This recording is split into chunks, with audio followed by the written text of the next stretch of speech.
আজকের এই সমাবেশে প্রধান অতিথি হিসেবে বক্তব্য রাখবেন বাংলাদেশ জাতীয়তাবাদী দলের ভারপ্রাপ্ত চেয়ারম্যান, যিনি বাংলাদেশের গণতন্ত্র পুনরুদ্ধারে যে বাংলাদেশের মানুষকে ঐক্যবদ্ধভাবে যিনি গত 17 বছরের নেতৃত্ব দিয়েছেন এবং আমাদের ছাত্রদলের সাংগঠনিক অভিভাবক জনাব তারেক রহমান আজকের এই ঐতিহাসিক ছাত্র সমাবেশে বক্তব্য দেবেন।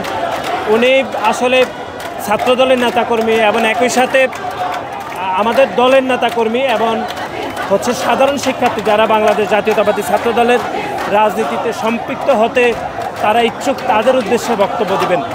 এবং আপনি জানেন যে গত 5 আগস্ট পরবর্তী সময়ে বাংলাদেশের রাজনীতিতে যে একটি ইতিবাচক রাজনীতি প্রচলন হয়েছে, বিশেষ করে ছাত্র রাজনীতিকে যেভাবে খুনি সংগঠন ছাত্রলীগের সন্ত্রাসীরা যেভাবে বিতর্কিত করেছে, গেস্টরুম নির্যাতন, পিটিয়ে মানুষ মেরে ফেলা, জোর করে মিছিলে না, এইগুলোকে ছাপিয়ে যে একটি ইতিবাচক রাজনীতির প্রচলন হচ্ছে বাংলাদেশে, এবং এই ধারাটি আমাদের দলের ভারপ্রাপ্ত চেয়ারম্যান আমাদেরকে নির্দেশিত করেছেন উনি সাংগঠনিক অভিভাবক হিসাবে।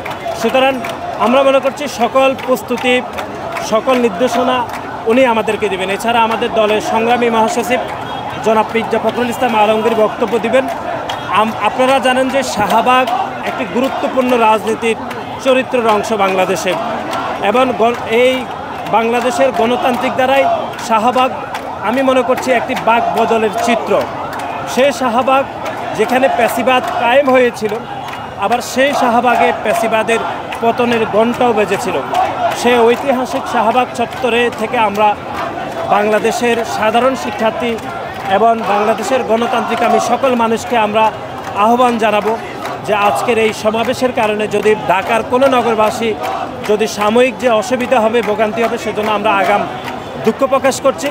এবং বাংলাদেশের গণতান্ত্রিক আন্দোলনে বাংলাদেশ জাতীয়তাবাদী ছাত্রদলের যে অবদান, বিশেষ করে জুলাই আগস্টে 142 জন নেতাকর্মী শহীদ হয়েছেন, এরকম একটি ছাত্র সংগঠনের এরকম একটি সমাবেশের কারণে যারা ভোগান্তিতে পড়বেন তাদের কাছে আমরা ক্ষমা প্রার্থনা করছি।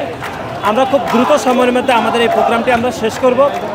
আর আমরা যেটি বলছি যে শাহবাগ গুরুত্বপূর্ণ রাজনৈতিক চরিত্র, সেই শাহবাগে থেকে আজকে বাংলাদেশের ছাত্র রাজনীতির ভবিষ্যতে বাংলাদেশ জাতীয়তাবাদী ছাত্রদল কীরকমভাবে পরিচালিত করবে তার একটি সামগ্রিক রূপরেখা আজকের এই সমাবেশ থেকে দিবেন আমাদের দলের ভারপ্রাপ্ত চেয়ারম্যান জনাব তারেক রহমান।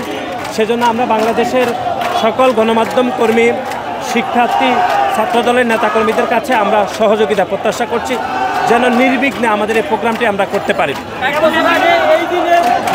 দেখুন, গত বছর এই দিনে 3 আগস্ট যে সকল রাজনৈতিক দল, সকল ছাত্র সংগঠনের সমষ্টিগত সিদ্ধান্তে যে এক দফা ঘোষণা করা হয়েছিল, সুতরাং এটি একটি গুরুত্বপূর্ণ দিন যে এখানে এক দফা করা হয়েছিল কেন্দ্রীয় শহীদ মিনার থেকে। আজকের এই আয়োজন থেকে আমরা কেন্দ্রীয় শহীদ মিনারে যে একটি নতুন রাজনৈতিক দল সমাবেশ করছে, আমরা তাদেরকে কিন্তু ইতিবাচক রাজনীতি করার প্রক্রিয়ার অংশ হিসাবে তাদেরকে জায়গা আমরা ছেড়ে দিয়েছি। আপনারা অতীতে দেখেছেন যে বাংলাদেশ জাতীয়তাবাদী দল কোথাও যদি কোনো রাজনৈতিক সমাবেশ করত, সেখানে আওয়ামী লীগ পাল্টা কর্মসূচি দিয়ে প্রোগ্রামকে কিভাবে বিনষ্ট করা যায়, কিভাবে বিভক্তি করা যায় সেরকম করতো, কিন্তু আমরা তার বিপরীতে একটি ইতিবাচক রাজনীতি করেছি। বছর হয়েছে আমরা বলছি সকল রাজনৈতিক দল, সকল ছাত্র সংগঠনের ঐক্যবদ্ধ প্রয়াসে এক দফা ঘোষণা করা হয়েছে। সুতরাং আজকের এই দিনে দাঁড়িয়ে আমরা মনে করছি সেই দিনটি গুরুত্বপূর্ণ।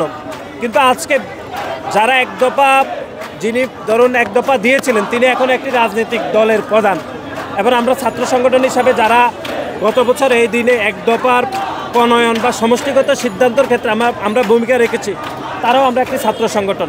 সুতরাং দুইটি আলাদা আলাদা প্রেক্ষাপটে এখানে প্রোগ্রামটি হচ্ছে।